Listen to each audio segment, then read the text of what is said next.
Give me money.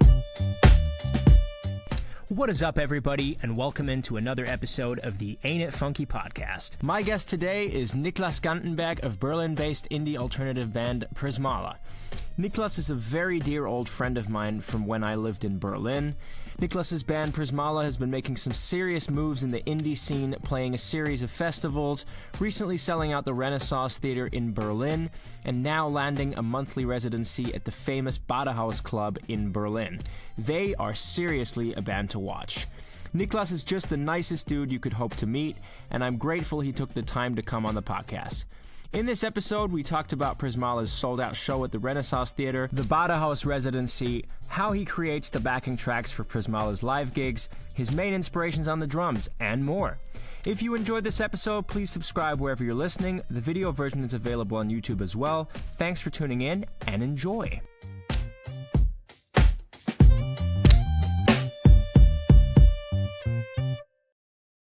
All right, Niklas Gantenberg, welcome into the podcast.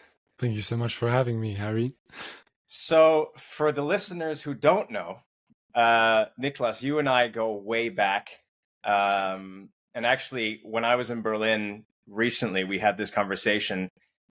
You were actually one of my first, you're one of my oldest friends. Same here. Yeah, because so we went to Nelson Mandela School in Berlin. For those those listeners who don't know. And you were actually the first person that I ever talked to at school, like the day I arrived. And then we realized that we were both drummers, and that was like an instant bond. Totally. Yeah, no, I remember that vividly. I think we were waiting to be like presented to our respective classes or something. And we were like in this bizarre waiting room, and it was like, hey man, so who are you? And then we got to know each other. So yeah, you're likewise, man. You're my very first memory of that school, and the first kind face I was able to meet. So yeah. Hell yeah, man. But Niklas, so you tell me about like what got you started in drums? Like who were your like first influences? What was like the music you were jamming to back in the day? Yeah, so I mean, basically ever since I can remember, I've liked to like drum on stuff and bang on tables and hit pots and pans, and there's pictures of me being very young, just, drumming on pillows and cushions. And so I've always been a rhythmic guy, I think. So I think drums and like rhythm and drumming have always been a big part of my life. However, I think, so to be very honest with you, the very first band I remember actually playing along to was like this medieval band. Oh, wow. They are called Corvus Corax, which is like a German medieval band, and it's all bagpipes. It's not that electronic medieval music, which is, maybe questionable for some, but it's actual like let's say authentic medieval music, and it's very rhythm based. So they had like 3 drummers in the back and then 4 bagpipes in the front, I think. Oh, wow. So it was like a lot of rhythm, and it was just like, massive kettles and timpanis and all of that, and that really got me hooked, I think, in terms of just very, very rhythmic drumming and very like just very exciting. And that was kind of the very first thing I remembered like drumming along to. But the first very big band that I guess got me going was definitely Red Hot Chili Peppers, and therefore Chad Smith. I was living in Jordan at the time with my family, and I must have been around, let me think, Stadium Arcadium came out in 2006, so I must have been like 10 years old. And when that album came out, that double album, that changed my life. It rocked my world, like I'm sure it did with so many other people. And I remember drumming along to that. So that was the first thing. And then honestly, kind of going through the entire Red Hot Chili Peppers discography. Did then also end up jamming to a lot of Coldplay. So I guess from the very funky nature of Chad Smith to the much more subtle but not lesser big sound of Will Champion from Coldplay, I think those were my very, very, very first 2 main influences. Oh, sweet. Yeah, Chad Smith is my hero, dude. He's the best. And as you say, I think he probably changed millions of drummers' lives. Like for me, the album was Blood Sugar Sex Magic. Nice. But Stadium Arcadium is just, I remember that when that came out. and like, you know, jamming to those songs. And I remember I had an audition many years ago at music college in London, Hmm. and Warlocks and Charlie were like two Wow, songs that I picked nice. to play. So yeah, man, That's Stadium a good Arcadium, choice, I'm though. right there with you, man. Nice, man. That's Yeah, fire. Did it? Yeah, that's cool. yeah. And then what was your so I guess you were just playing along to music for the first however many years. And what was like your first experience of like playing in a band or making Yeah, music with other people? I think so. To be very, I mean, I think I did. I've never really had much of lessons. Basically, I started by myself. I started building my own drum kits with like, the lids from pots and pans as like Nice. cymbals, and I would kind of build like, I was a single child, so I had a lot of time, and I would build like little cranes, and I would hang down pots and pans as symbols. And my mom still uses them today, and they all have like like dents in them from me hitting them hard or lesser hard. And I would just build my own drum kit, very much inspired by like the setup of someone like Chad Smith, like one rack tom, two floor toms, two crashes, one ride, the whole shebang. And so I kind of built my own drum kits, and I think I remember I used like a sponge to recreate like a pedal, like a foot pedal, as Oh like a wow. spring. So like, to create like a little surface that my foot could rest on, and in order for it to retract, I was like, how do I do this? So I put Yeah. like a sponge and then like put a stick in, like maybe wrapped like a sock around, and boom, I had like a kick drum, and it worked. So I Nice. think my very first moments were literally just kind of like setting up my own drum kit, inspired by my inspirations and legends like Chad Smith and world champion, and then just started playing along to music. And then when I was 10, 11, I had my first lesson, or my first drum teacher, a man in Jordan who I owe basically everything to, because he really, I think, planted that seed, that love for music, but especially for making music in me. He's called Maher, and he, funnily enough, worked in a shop called Freddie for Music, which, as you know, my bandmate Mm, and our mutual friend yeah. is Freddie. So it's a crazy full circle moment, actually, that's where my musical career, so to speak, began. Wow. Yeah. And my hair was incredible. He was an amazing teacher, and to be honest, I see a lot of similarities with you, because he's also like yourself, capable of playing the guitar. Yeah. And it was just amazing to have those lessons. And I remember very vividly, the first lesson was, we did We Will Rock You, which is, Nice. Yeah. simple beat but massive and powerful. And he would just riff the solo along to me playing in the first lesson. So it was just boom, boom, ka. And then he would play that iconic solo, and I just remember that like shocked my entire system. Like that Yeah. that that feeling of holding down a beat and then having someone else play something on top of that, as incredible as that solo. But like, Wow. anything, Yeah. honestly, anything would have been sufficient. That was just incredible. And that was amazing. And Maher really, really, sorry, planted that love in me to make music and to collaborate together. And I think I spent like a year learning from him. We didn't really do much of like theory, and not a lot of paradiddles and stuff and rudiments, but it was much more just like the joy of playing.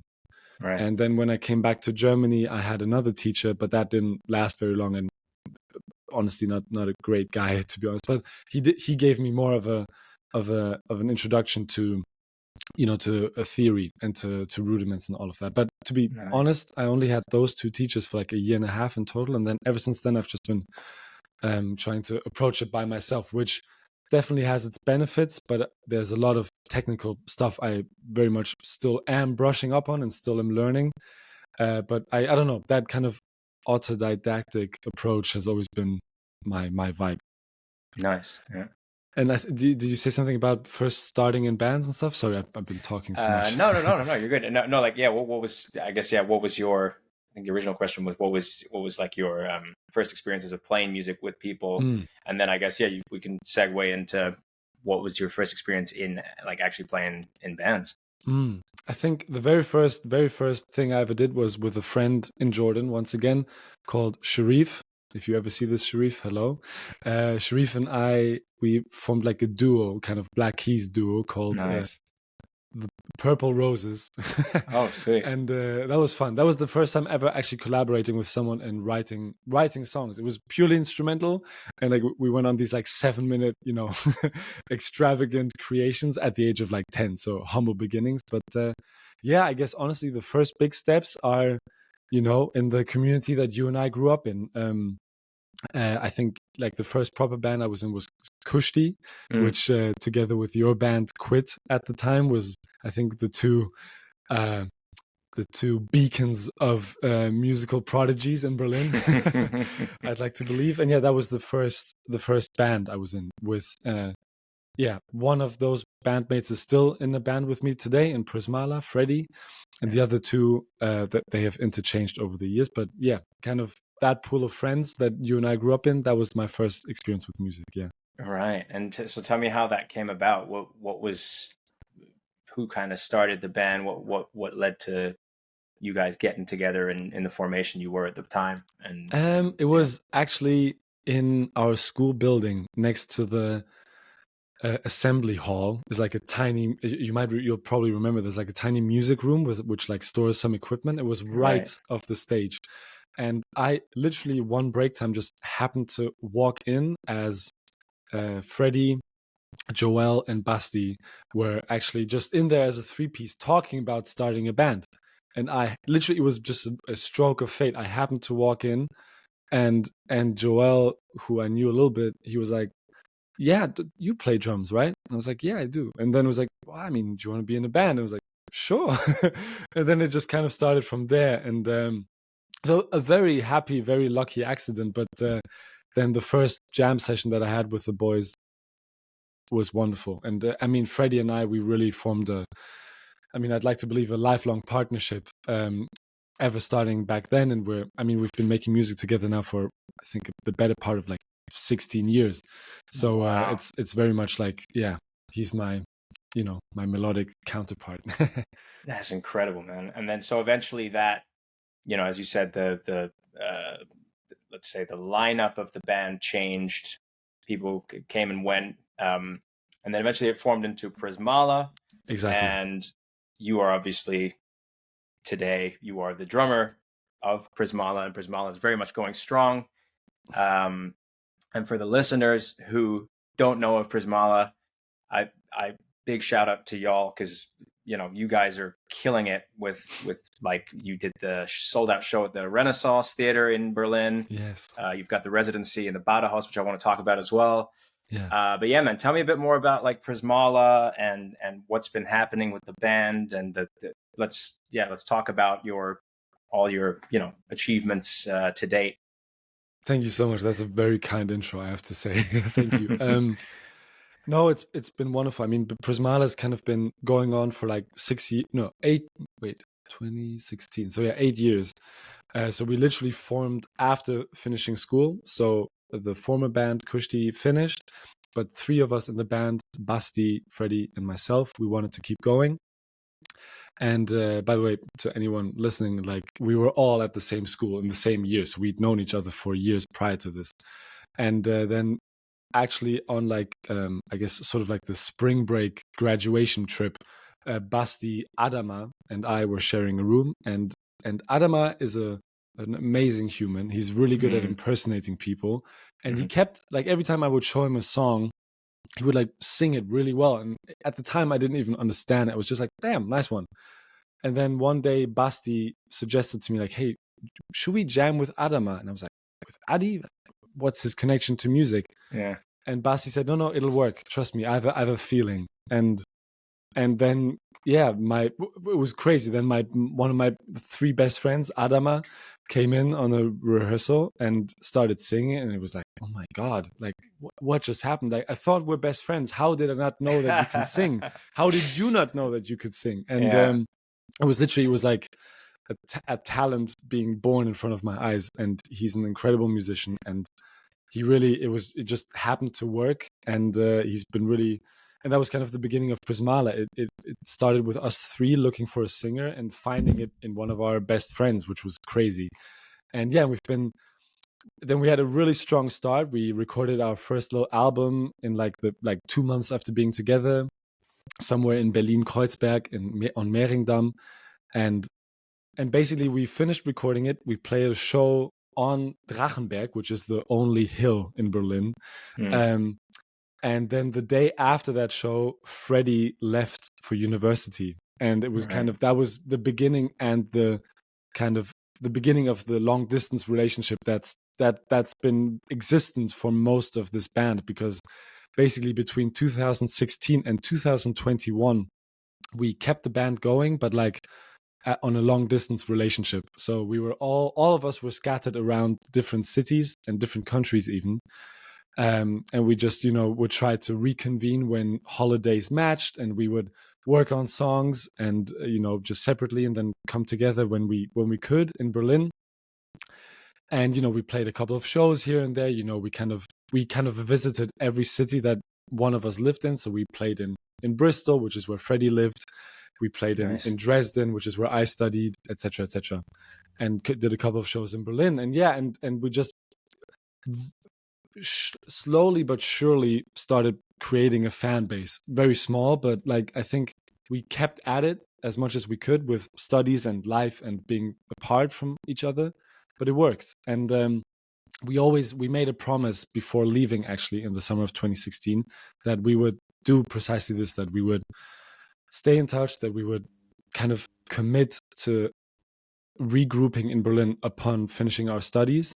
And I'm, truth be told, very proud and emotional to say that that's what happened. And we are now all back in Berlin since 2 years. And ever since that happened, we've really been giving it much, much more. And I mean, all of us work and study, but we're like we're here, and we've released a lot of music since then. And the project has really received a lot of more attention with the shows we've played and Spotify streams and everything. So I mean, it's baby steps. There's still a long way to go, but it's incredibly rewarding to see that how much has actually happened since we've been able to live in the same place and put much more time into it. Yeah, I mean, it's honestly, it's amazing, like to see your guys like rise. Because I remember obviously when you guys were all studying in separate places, and kind of every now and then you were bringing out some stuff. I know that. What's the EP called that you guys coming to terms? Yes, Coming to Terms. That's the one. Yeah. I remember when that came out, and it was kind of like again, kudos to you guys for sticking with it, because I guess a lot of bands, like myself included, with quit when I was going to move to the UK, and Yannick at the time, the guitarist, he was moving to Zurich to study. Was it Zurich? I think it was Zurich. But I think so too. And so we decided to disband. I mean, before that there was some tension between me and the drummer, and like, but long story short, we decided to disband. So I feel like a lot of bands with that, they don't survive the long distance thing. So it's awesome that you guys still kind of kept hanging on, and I guess it's a testament also to the connection and the friendship, as you said. But tell me about like what changed when you guys actually all got back together in Berlin. What was the thing that then ultimately, whether it was the fresh lineup or certain record that you guys put together, what was then the thing that like sparked that momentum again, and then kind of got the ball rolling from there? That's a fantastic question. Thank you. I think so basically, when we came back to Berlin, we found our bassist, our current bassist, or the new member of the gang, rather. I don't want to refer to him as just his instrument. He's a friend, and a good friend, but he also plays bass, which is Leon. And Leon actually came up to us after a show that we played as a 3-piece, late 2021. And he said, yeah, I play bass. And basically, we then, upon all moving back to Berlin, we started jamming with him. And it was just a beautiful new energy, and it just really worked. And I think the realization of just having unlimited amounts of time was so helpful, because I think it was really important for us to be able to let ourselves fall and to be like, okay, you know what? If we don't finish this today, that's okay. Like, you won't be gone in a week's time for another semester.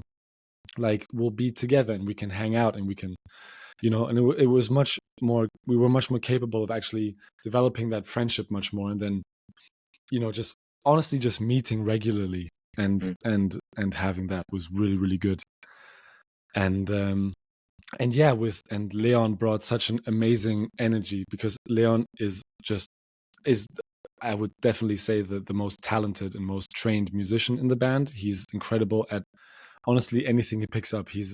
Bass is his third instrument, Wow. and he plays it really well. He's great at guitar. He's incredible at piano. He can sing even, although he doesn't do it as much as I wish he would. Wow. Yeah. And he plays bass, and so he brought like a beautiful energy and an incredible talent, which honestly just it worked. Who am I to say this to? As much as I do that, like it fits or it doesn't. You can make it work, of course. And if you play by sheet music and it's just about getting the job done and getting the gig done, it's always possible, more or less.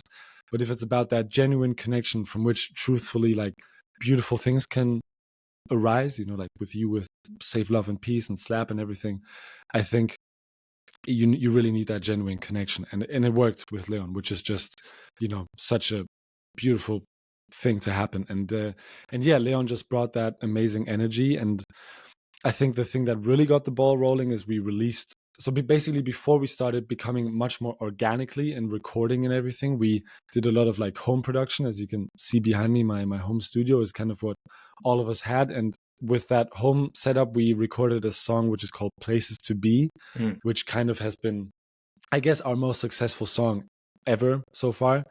It's a very,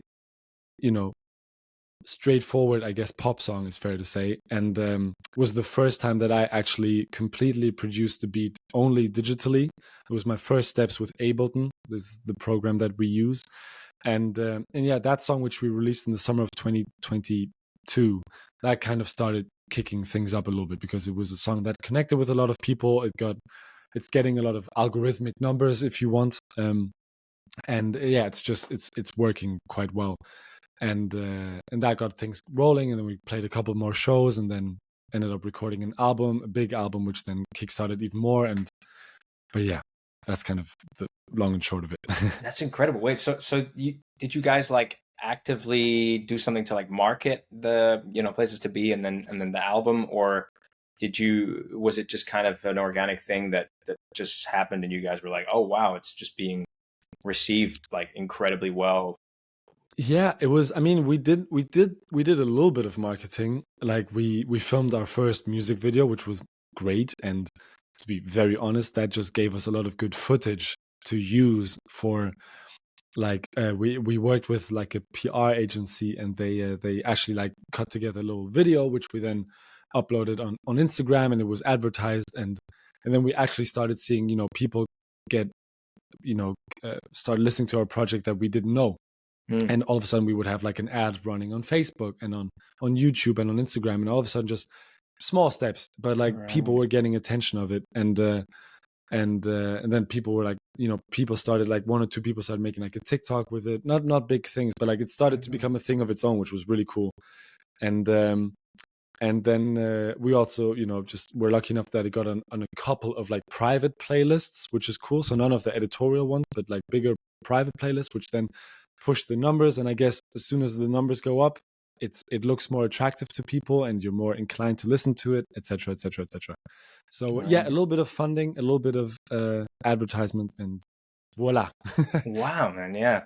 Because I feel like it's with advertising, it's not always as straightforward as just paying money for Facebook ads or Instagram ads, and then like your stuff goes out there and like does the big numbers. So yeah, the fact that worked out for you. I mean, I know you said it wasn't like crazy numbers, but it definitely helped. Yeah, man, that's amazing. And then so how did was the Renaissance Theater like the first like big show, or? No. We played a couple of bigger shows. I think the biggest one up until that point was Badehaus on the RW-Gelände. We did a big show in the summer of 2022 with two other bands / acts.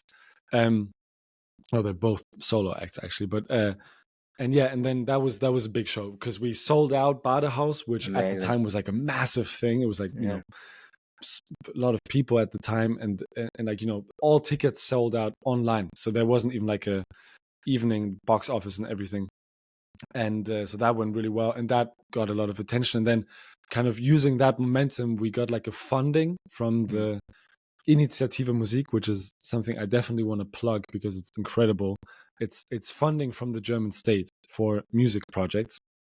And it's something that a lot of projects that you and I know, like us and Stockdale and other people in Berlin, have used. And essentially, you just got to apply, come up with a good financial plan to explain, hey, this is what I want to do. It'll cost around that much. Please help me finance this. And then most likely you will get supported. And that really gave us like financial funds, which we've never had before, which was amazing. Right. And with those funds, we then recorded our album in Studio Wong in Kreuzberg, which is a really cool studio. It's just underneath Peter Fox and Seed, which is fire. Damn. And I think the Beatsteaks recorded there, and a couple of other people. So it's definitely more of a household name, I guess. And that was a beautiful experience. And then the album that we made from that, we had a lot of funds to market it. You know, we had ads that we were running, and we would submit it to playlists and etc. All of that. And that really got us a little bit of momentum. And then we wanted to, you know, make the biggest release show we could up until that point. And the album's theme has a lot to do with theater and the weirdness, as the name suggests, of growing up and the world becoming more complex. So we wanted to present it on a theater stage. And so we contacted the Renaissance Theater in Berlin-Charlottenburg, which is a very old, 120-year-old Renaissance themed theater. And they liked the idea, and we were able to film a music video. And then from a music video, we asked, hey, would you be okay with a live show? And they said yes, which was incredible in many ways, but mainly because it was the first live show, the first rock live show ever in the history of the theater. So it was actually history, for the lack of a better word. And that was amazing. And it's a 500 people venue. And, you know, we made like the biggest production ever. You know, we had like, I think 7 extra musicians on stage and a dancer and like a support act and, you know, smoke and mirrors essentially. Yeah. And the fact that show basically sold out was just insane, because people were coming from other cities and even other countries. We had a couple people flying in, which was just bizarre. And it's like in an incredible way. And it was just like this beautiful theater with a balcony at the top. I mean, you've played those places now, so it was just an amazing feeling when your look actually goes up and you're like, oh, okay, damn, that's not just the ceiling, that's people. And so that was incredible. And that show was just massive, and that was cool. Yeah, and you've got the best seat in the house.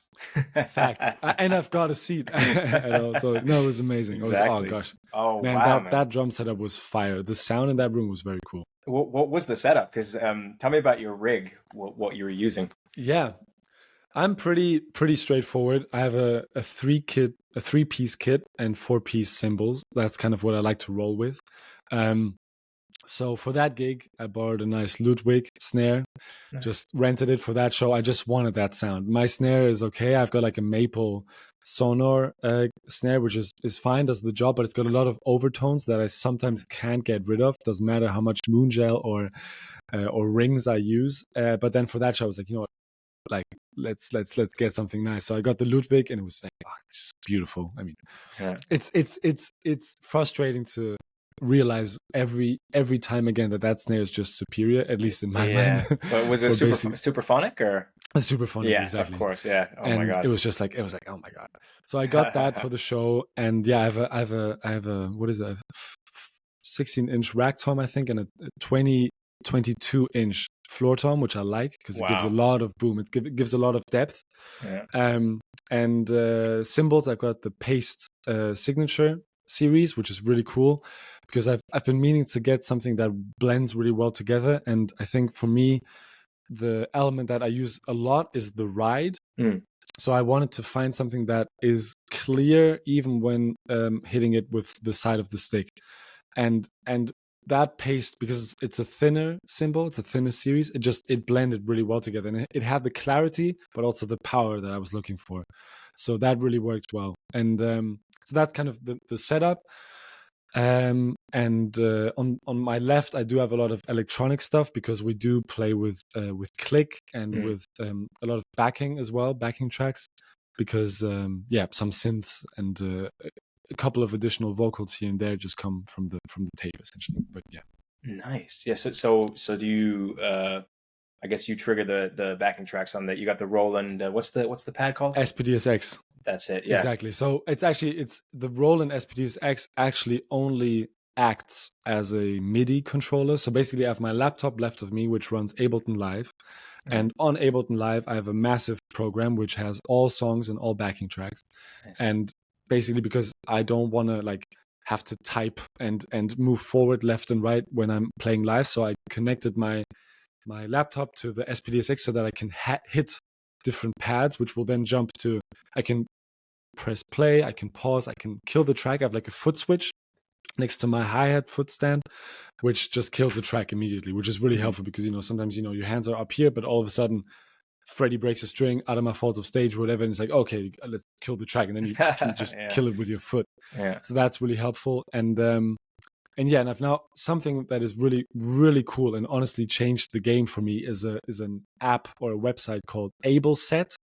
I don't know if have you heard of that? No, I haven't. No. AbleSet is just so cool because it does something so simple, but it saves so much time. So it helps you organize the set list in the click of a finger, because basically up until I got that app, I would always have to move the songs around on Ableton, which anyone who knows Ableton or Pro Tools or whatever you use, Logic, takes so much time. Because you have to change the time signatures is different, the BPM is different. You have to move all files, all WAV files. It's horrendous. It literally took me like up to an hour and a half before every show to adjust the set list. But with AbleSet, what it allows me now is to literally just have a big project. You mark every song, and then the program recognizes that, and then you can literally just interchange songs however you like. Sick. And adjust the set list literally in 5 minutes. So if it's like, hey, we'll do places to be first rather than second or last, it's like, and then you're done. Nice. And so that's been the most recent upgrade to my, I guess, technical thing.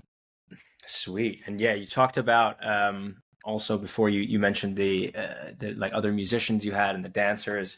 What was it? What was it, like a horn section or yeah? Oh, dude. Yeah, we had a horn set. We had a 3-piece horn section with a trombone, a trumpet, and a saxophone. Oh, dude, that's sick. Which was fire. It was put together by our dear friend and collaborator Colin Lloyd, who is a good friend of mine and of ours, a Canadian who lives here in Berlin, who is, I would like to say that as proudly as I can, one of the most top-notch brass people that I know. He's the trombone player, and he put together this 3-piece consisting of Henry Weeks, who's also incredible, honestly, everyone should check him out. Henry Weeks is amazing. And with another guy on the trumpet called Maj or Mai. And they did the 3-piece horn section, which was just, fire. Oh, Jesus man, Christ. that's a dream. So dude. good. Playing with a horn section is chef's Have you kiss. done that before? No, I have not. That's been my dream like forever. Hopefully someday, but yeah, my God, it adds so much when you go see a gig and a band's playing with a horn section. It's beautiful. Yeah. What would you say was your favorite like additional instrument you've ever had with you on stage that wasn't drums? And maybe not guitar, just to make it more interesting. Additional instrument. How is it with the piano on the Elton John tribute band? Oh, dude, it's awesome, man. Yeah, it's a lot of fun. And we're a 3-piece, so we're as you say, so it's keys, bass, and drums. And Justin, the bassist, and I, we sing backups. Okay. And so it kind of, it's a small setup, but it's but I feel like we still create quite a big sound for 3 people, especially with the harmonies going on. I feel like the harmonies add so much. Like it literally is like 50% of the sound. I don't know if does anyone do harmonies? And working on it. We want to get there. So far it's backing track, but we're working on it. But it takes practice. Amazing that you can do it. It's also incredible how, like, when you listen to a record, you notice, well, because so we've been doing quite a bit of like production stuff out here, and Justin's a very good. He's an amazing mixing engineer, and we've been recording some BVs for a project that I Nice. can't divulge right now what it is, Okay, but okay. we've been recording some BVs. Loving a good teaser, bro. I love it. We took obviously I'm in the hotel room right now. We took Justin's mattress and we just like flipped it up against the wall and like put the mic next to it to obviously like, you know, and put the pillows up here on there's a little ledge up here, and but yeah, and it's amazing how you hear the song and it's like it's amazing. It sounds like already incredible. And then you add the BVs, like the harmonies, and we've been stacking like loads of harmonies, and it's like it's literally adds like 50%. You know, it just fattens the whole thing up so much, and it makes you realize how on like hit records that, you know, anything that you know and love with backing vocals on it, which is obviously most records anyway, is it makes you realize how much would be missing if there wasn't those harmonies going on, or you know, just a couple of lines of backings it makes such a difference. Yeah, harmonic ad-libs I think are massively underrated. Yeah, honestly, I think I actually recently been getting into it with Dua Lipa a lot, actually, which is a very different type of music, of course, but just hearing how much she does it actually, and then hearing it in the final song. I saw like a breakdown of, I think that Barbie song or Houdini, I don't know. But it was really interesting. It was like, oh my gosh, like she does it that much as well. And that was really cool. Yeah. That was a completely different field of music. So yeah. Yeah, sweet. Yeah. But yeah, dude, let's move on to the Badajoz residency, which you guys have landed, which, you know, is incredible. Tell me about how that came about. I mean, obviously you guys sold out the Badajoz. I assume that had something to do with it, but yeah, tell me how that came about. So basically our manager, I'm so happy I was able to mention all the names that require mentioning. So our manager, Coop, the manager of Prismala, he is a very enthusiastic and creative guy. And he basically, like a year ago or something, he said that he wants to kind of reignite his love, or the love in Berlin, for local events. That, you know, sometimes the music industry, of course, can be very collaborative, but also very competitive and very, very strange. And he really wanted to come up with an event series that kind of celebrates community and that celebrates playing together, and that it doesn't matter who's going to be the main act, who's the supporting act, etc., etc.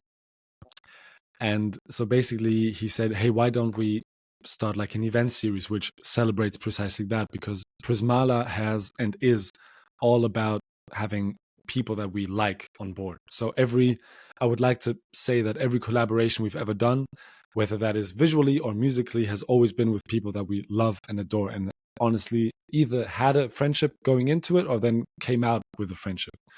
And so he was like, okay, let's make an event series. And so we came up with this name called Prismala and Friends, to do precisely that. And yeah, so we had the first show the last weekend, this weekend that just finished, and with our Belgian friend Iskander Moon, who's an amazing singer-songwriter from Belgium. And we met him actually while recording our album. He was a studio intern at Studio Wong in Kreuzberg. Nice. And he is this incredibly gentle and sweet and dreamy, truthfully dreamy, like Belgian god. And he was in the studio just like floating around, and he had some really cool ideas. And actually, I think fitting for this podcast, one of the first things I remember him saying was on a song from our album called Next to You, which is kind of a heavier song, I guess the heaviest we've ever gone. It even has like a drop D riff, so I guess that says something. He basically said, hey, why don't you exchange the snare? And then I think we took out the Superphonic and we put in I forget what it was. Oh my god, it was the Black Beauty. How could I forget? Okay, Jesus. nice. Yeah. We put in the Black Beauty because just to give it that oomph, and it plays out so well. Like on that song, the snare tone is just so great. And we took off the rings. We put in, I think we slapped on one moon gel and really let it ring and really let it sing, and that was amazing. So that was his first kind of like thing I heard him say, or at least something that caught my attention. and yeah, so we stayed with him in touch ever since. And when the Prismala and Friends event series started taking shape, I was like, hey man, would you like to come on board? Because he's about to release his first debut EP, and it's been making waves on like Belgian radio stations. So he really has a couple of songs which are really doing so well. And he's in a label called Play It Again, Sam. I don't know if you've heard of them, Pias. Yeah. And yeah, so we're like, hey, do you want to come on board? And he was like, absolutely. And he came with his band. It was amazing. And his band is so talented. We're actually going for drinks later tonight, which is cool. Nice. And it was so fun. And yeah, and that was the first out of 3 concerts so far, because we didn't want to overdo it. We want to see how things work. So we have it's 3 shows in total. Each show will be 2 months apart. So the next show is end of May, and then the third show will be end of July. Nice. And yeah, that's what's happening. We have the act for the second show is done. Is a very, very amazing singer, female singer from Stuttgart, from Germany, called Jiska. A very different type of music, but very cool. And for the third act, we're still looking. But yeah, it's going to be a show. It's just all about having people come together. We will always be the first band. It's always about us hosting and presenting, even though we're the hosts. And yeah, it's just about, leaving your ego at the door, basically, and just coming together to collaborate and make a magical night for all people in attendance. That's the vibe. Oh man, amazing. Sounds like a great concept. And as you say, to bring together different acts, maybe not even necessarily the same kind of music, but like, precisely, yeah, just showcase. Well, obviously, because now that you guys have got a following, it's obviously great that you guys are showcasing your friends and saying, hey, look at these talented friends that we have. Go check out their stuff, and and then you come together on stage. And obviously, I mean, doing that, like coming together with friends of yours in other bands, on stage, even for just a song, it's amazing. It's like, it's something like magical usually happens, right? It's I agree. And I think that's also something that just translates to the audience, and you just see like, okay, this is amazing. This is the real deal. That's genuine connection, and it just makes it so much more special. So yeah, I'm totally with you. For sure, man, for sure. And coming back to you as a drummer, have you done any, because I know that years ago, I think I asked you this recently as well when we met up in Berlin, but yeah. Have you done many sessions, like recording work or stuff for other artists? Not much, but I'd be happy to get into it more. I've done a couple of things. So there's a collective, another collective that you and I both love and share, and we know is Stockdale in Berlin, a rap collective, and our singer Prismala, he's also in that. Our singer Adama from Prismala is also in Stockdale, and so basically I've done a few things here and there. Just I think honestly mainly just recorded stuff that then Rory, who's kind of the mastermind of the project, he then samples and uses. So that happened, and there's a very small German project called Mohn, Mohn, that I did a couple of sessions for. They're releasing an EP, and I recorded the drums for that. And then there's a singer called Poppy, who's part of Stockdale, or Pilgrim rather is her name, sorry, that I've played live with a bunch of times now. But I think when it comes to recording, she's mainly doing electronic stuff, so I don't think I'm needed for that. But if that ever changes, I'd be happy to jump on board too. So anyone who will have me, I'm there. Nice, man. Yeah, I guess playing that like obviously the hip hop style. Did you find that did you find adapting to the different style, you found new creative ideas, for lack of a better word? Did it like change up your playing at all, or how did you find like playing hip hop stuff? That's a great question. Yeah, it definitely changed my approach in many ways, because I've always been the kind of guy to always go on the right symbol. Like that's where the song needs to end up. That's where I need to go. That's the climax. That's the place to be. No pun intended, by the way. that was very much what I did very often. But then in the last couple of years, and I think very much influenced by what you just mentioned with playing more hip hop and soul also as well, inspired stuff in R&B even, was much more just, being like, okay, keep it simple, keep it small, stick to the hi-hat, snare and kick, and just see what you can do there. And that's been really helpful to be able to reduce it to the bare minimum, so to speak, but make it work, to make it bounce, to make it groove. And I also very much like to be, I'm not really a drummer that likes to like do something spectacular per se, in the sense that I like to work for the song. And if a song is better by me not playing on it, then I'm the first one to suggest that, to be honest. Yeah. Because I don't know, I've always had that mentality of wanting to aid the song and the songwriting, and to support the narrative that is being talked about, especially when you have such an amazing lyricist and singer like Adama in Prismala. It's, I really just want to work on that song and work on those words and support that. So I'm always very happy to, refrain and to take myself back. And especially like in the recent recordings, we just put out a song called The King, which is very simple. I mean, it's literally just hi-hat, snare and kick the whole time with the buzz roll. It's kind of the quintessential, a lot of quintessential Niklas buzz roll, exactly. I mean, that's Niklas 101, I must say. I mean, I do that way too often. Masterclass. I love it. It is. Yeah, it is. I mean, a good ghost note, a good buzz roll has to be learned. I do. It's tasty, yeah. Look at the flick of the wrist, but no, but that's been really fun. And that song essentially is kind of just like a loop throughout the whole thing, which many years ago I would have been really scared to do, because it would have felt like boring repetition. But the more songwriting you do, and the more you learn about actually working towards or for a song, the more stuff like that really helps. And I think that sort of loop mentality comes a lot from like hip hop lessons I've had and learned, and working in that area with people like in Stockton and stuff. So that's been really helpful. Yeah. Nice. And with you earlier, you mentioned having you had lessons for maybe a total of what, like 3 years or something, and not even like a year and a half too. Right. And so you've mainly been self-taught. Have you spent lots of time on like the practice pad, learning your paradiddles and rudiments and stuff, or were you always more of like a just feel drummer playing to music and emulating the feeling of whatever style of music you were playing to? Yeah, love these questions, by the way, bro. You're killing it. Thank you so much. This is so fun.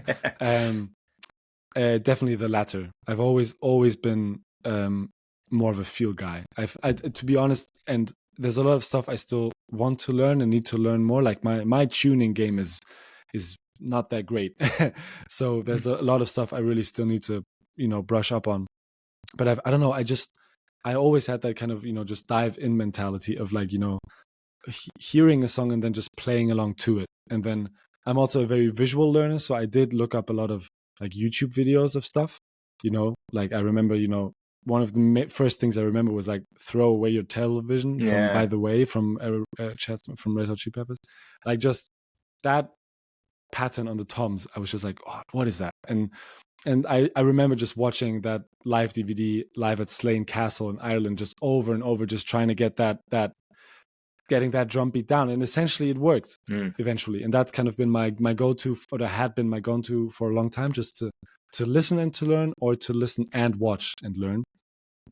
So that's also, I think, why I kind of meld all of those different influences in my playing a little bit. But yeah, I've never, honestly, like paradiddles and rudiments has never been something that I've spent a lot of time on. And I'm not saying that that's a good thing necessarily, but I also don't want to, I've come to realize that I also don't want to condemn it in a way, because I feel like in some ways I do approach playing drums in a very free way, and there's no kind of theory that I want to definitely push in and be like, okay, that has to happen. So I would like to consider myself more of like a songwriting drummer rather than like a technical one. But it definitely has its setbacks. Like there's definitely stuff where I realize, okay, my mind would like to do this, but my capability just isn't fully there yet. But that's also cool to learn. And honestly, if once I have more time and don't have to study and work and have the band at the same time, I'll get a teacher straight up. Right. Like no questions asked. Yeah. What is some stuff that like you let me rephrase it in a different way. What are some drummers that inspire you and kind of there's which drummers would you love to like emulate their style, if that makes sense? Oof, I love that. Well, I mean, I definitely, just to full circle, I have to put Chad Smith and Will Champion from Coldplay up there because they're, Chad Smith is just so creative and fun and works for the song always, but just puts that sprinkle on top of it every single time, and it's just amazing. And Will Champion from Coldplay is just he's so much more straight in his playing, but it always really works for the song, and he really has the capability in my mind to make those massive sounds and beats. So I love that. But furthermore, in recent times, so going away from what started me, I'm a massive fan of, in terms of live performance, I love Sarah Jones. She's the drummer for Harry Styles live band, and she did like Hot Chip, and she's been like, honestly, once you get into her biography, you'll realize that she's been with so much. I think she's been with like Block Party and Hot Chip, and she's toured with so many bands, and she's honestly like a veteran at that young age in the industry. And she is just, she seems incredibly kind, first of all, but she also just has such a beautiful way of playing live, which is, it's captivating, and it kind of feels like she's running the whole thing in a way, but she's so reduced as well. And I love that. Another name that I don't know if you're familiar with him, he's called Darren King. He's his Instagram handle is DK the Drummer, and he used to be the drummer for a band called Mute Math, and he actually did a lot of he split from them a while ago. But he did a lot of work on like PJ Morton album as well. I don't know if you know PJ Morton. He did a lot of stuff there, and he's doing other stuff. And that guy is a beast. Like the way he owns the drum kit, like you can really just, the way he holds the sticks and everything is just like he's in full control. And it's pure passion, it's pure energy. And I honestly just love watching that guy play. And so those are the people that I want to believe that really influence my playing and that I want to emulate. So I guess maybe to make a square out of it, mentioning those four names, I would like to believe, kind of the creativity and funkiness of Chad Smith, the epicness of Will Champion, the controlled, fantastic live performance of Sarah Jones, combined with the beast mentality that comes out every now and then of like Darren King. I think that kind of together creates I think four of my main influences. Nice. And of course, every night I do dream about wanting to play like Tony Royster Jr., for example, but that will remain a dream, I guess, until further notice. But as much as I admire that level of drumming, and it's goes without saying that in my mind Tony Royster Jr. might just be the greatest drummer ever, but that's up for debate, of course, but I'd like to believe that. I love that, but it doesn't do anything for me as that it's something that I would like to recreate personally. Right. That makes sense. Yeah. So more of a Ringo, song drummer than like a Thomas Lang or Tony Royster. Yeah. Totally. That's honestly a way shorter way of explaining it. Yeah. How is it for you? What would you say? Chad Smith, I guess we overlap, but Chad Smith is my, he's my like goat, he's and I actually, a quick little anecdote. Please. When I went to see Chili Peppers it was the Getaway tour in the I think, was it still at the time? I think it was still the O2 I think it was still the O2 World. Yeah, you got what I was about to say. Yeah. But yeah, anyway, they're now Mercedes-Benz Arena in Berlin. And I went to see them on the Getaway tour, and Chad, like, I brought a sign saying, "Chad, may I have your drumstick?" And you see where this is going. Yes. And I was in the first row because we showed up like 3-4 hours early to be, to stand in line for ages before they opened the doors. And then I kept like holding up the sign, and Chad kept firing, like, let's say like he was sitting here and he kept firing like stage right like that way. And I was down like stage left, basically, Yeah. holding my sign. And a few times I could swear he like looked over, saw the sign, and was like, yeah. And I was like, okay, he's about to throw it. Let me wait for it to come my way. And then he didn't throw it, and he kept throwing sticks over to stage right. And I was like, oh shit, okay, he must have forgotten, he saw it, and he, oh well, he's in. Anyway, right at the end they played Give It Away, most epic ending ever, right? And they do the big trash can ending, and I was like, okay, it's Give It Away, it's the last song. He's sadly no drumstick came my way at any point. Okay, fair enough. Dude, the whole band walks off the stage. Chad gets up, walks around the drum riser to the front of the stage with like everyone watching in the arena. He's the last guy on stage. Leans over, like comes to me, leans over and hands me his drumstick. Dude, he was the GOAT before. For me, after that, solidified GOAT, dude. I was like, this guy is not only the one of the hottest drummers of all fucking time. This guy is like, wow. As a guy, like think about him seeing my sign and being like, oh yeah. And then like remembering and being like, I'm going to go up to this kid and make his day and like hand him the stick. Damn. And I didn't even know that, bro. That's wonderful. Insane, Jesus. Dude. And I remember just like looking up at him, like grabbing the stick and being like, Chad, I love you, man, with like a tear in my eye. I was like, dude. This is the greatest moment of my life. But yeah, anyway. Man, that is so cool. That is a amazing anecdote. Yeah. Thanks for sharing. Really. Yeah, absolutely. No, that was like one of the greatest moments of my life. Fair. But yeah, so Chad definitely. I'm a big fan of like I love Ian Pace from Deep Purple. Nice. Also, one of the greatest. Jeff Porcaro, obviously, is of course Steve Gadd. I went to see Dave Weckl recently in Berlin. Oh gosh, nice! And Berlin, yeah, okay, cool. He was playing at the House of Music. He did a clinic at Yamaha. I think it was 50 years Yamaha. And he did. I think I heard. Dude, about it, yeah. And like. The moment he starts playing, just like quickly sound checking the snare or whatever at the beginning, just doing whatever, like, and you're just there. You're like, yep, like one stroke sound checking from this guy sounds better than anything I've ever played in my life. It's like so ridiculous. Amazing. So yeah, I think it's very varied. Like I started out playing Brad Wilk, Rage Against the Machine is another one. I used to jam to Linkin Park records all the time. I mean, Joy Jordison back in the day, wasn't that a big thing for you as well? Yeah, although I've never played like double bass or like metal stuff per se, except for maybe Metallica or Megadeth maybe. But like, that crazy double bass shit that Joey Jordison does is like beyond me. I just and like his like industrial style of drumming is. I mean, he's might be the greatest metal drummer of all time. Potentially, I think that's fair. He's, I mean, what an innovator, man. And his speed and precision and just, yeah, man, Joey was unbelievable. But yeah, so anyway, to answer the question, very long-winded answer, but I feel like it's very, very varied for me. Because obviously I've been very much, I've had my phases where I've been obsessed with breaking out the pad and. Not too long ago I got Steve Gadd's Gaddaments book, which is really dope. I can recommend it if you want to get more into rudimental warm-ups and stuff. Thank you. He wrote that during the lockdown apparently.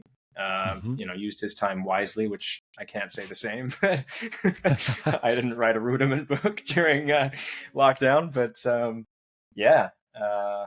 it's very, very varied, man. Started with rock drummers.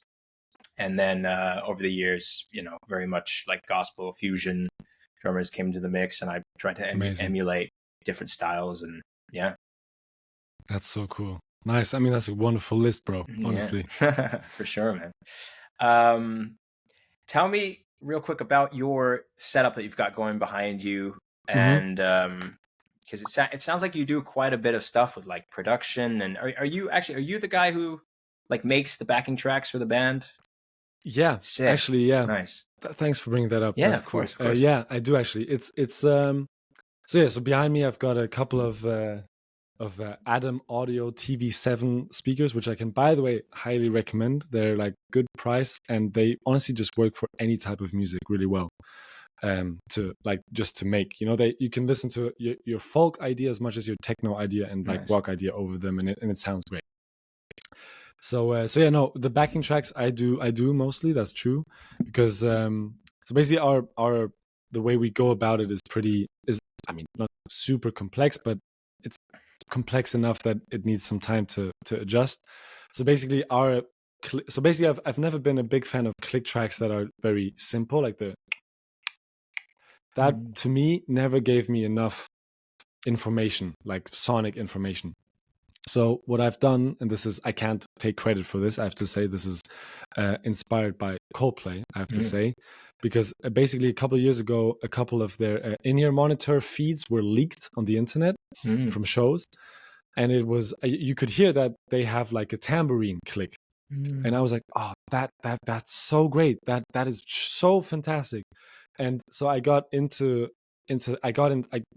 wanted to learn more about that. So I've been recording my own tambourine shakes and then warping them to a metronome. And then basically when we play live, we have like a click track that goes over our ears, which is a lot of rhythmic stuff. Like it has shakers, tambourines, a wood block. It's got like the typical like Ableton, like high pitched, low pitched, like 1, 2, 3, 4 sounds, but it's got a lot of tambourine stuff. So essentially playing live feels like we're playing along with like a really good percussionist, and that's really cool because I don't know, I just sometimes feel like, I mean, of course, certain songs you want to reduce it and you want to give it space, or it's really fast and honestly one hit does enough. But sometimes, especially with slower songs, I like to have a little bit more information to guide me in between every hit.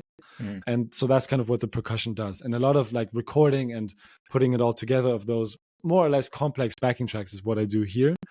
And all of that runs with Ableton. And yeah, so the backing tracks are then linked to the click tracks. So it all, when I press play, we have like a count in with the like a vocal cue, and then we have like everything gets going. And yeah, and so it's been really interesting actually to get a little bit into mixing, because when you get the backing tracks for live, it's the stems more or less from the recording. So there's a lot of effects on it, but there's also a lot of stuff missing, and none of it is mastered per se. So you can definitely drag and drop everything in, and it will more or less have the right frequencies. But I've come to realize that certain things you just need to push more live and take down other stuff. So even if the mix for MP3 and Wave and like Spotify is one thing, but live you definitely want to maybe create a different emotion, a different energy. So it's been a really interesting learning curve, actually mixing and seeing what I want to push through and what I don't want to push through in the live set more. So yeah, this setup has really been, honestly, I mean, I've been using it to make beats. I've got like I don't know if you can see it, like a machine over there that I use to make beats with. And back in the corner, I have another like electronic drum kit from Yamaha as well that I sync up just to MIDI control and create certain stuff.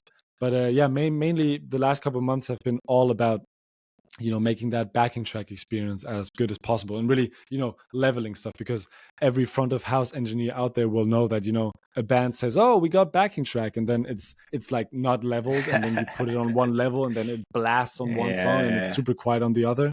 So I've been putting in a lot of time to level stuff so that it works in a live set. And I'm happy to say that based on the show past Saturday, it really felt really good. Like on all footage I've seen, the levels are just really good. And the front of house engineer came to me afterwards and he said, yeah, it sounded really good. So yeah, it's been really interesting actually to get like first small, humble beginnings in mixing and live mixing. Right. Nice, dude. So yeah, next, you're saying you're making beats as well. So next Nome album produced by you? I mean, there's definitely better people for that, but I'd love to. Yeah. Yeah. No, sick, man. That's awesome. Yeah, so we're coming to the end of this episode. Oh my gosh, it's been a while. Jeez. Yeah, I feel like we could keep talking for another hour, man. It's been a blast. But is there anything that you want to plug, shout out at all that you've got coming up, or projects you're working on? I think before I plug anything, I just want to give you a shout out because you are killing it, bro. And I think I would say this if the camera were off, but now the camera happens to be on, so I'll say it anyway.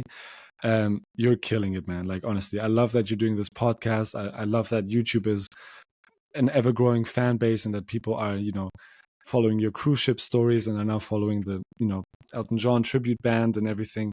And your playing is so wonderful, and I'm so happy that you get to tour and really live this as a dream. So first off, my biggest shout out is to you. Thank you so much, man. Thank you so much for having me and for doing what you do. And I hope you keep going. I mean, you're on tour right now. How incredible is that? So massive kudos to you.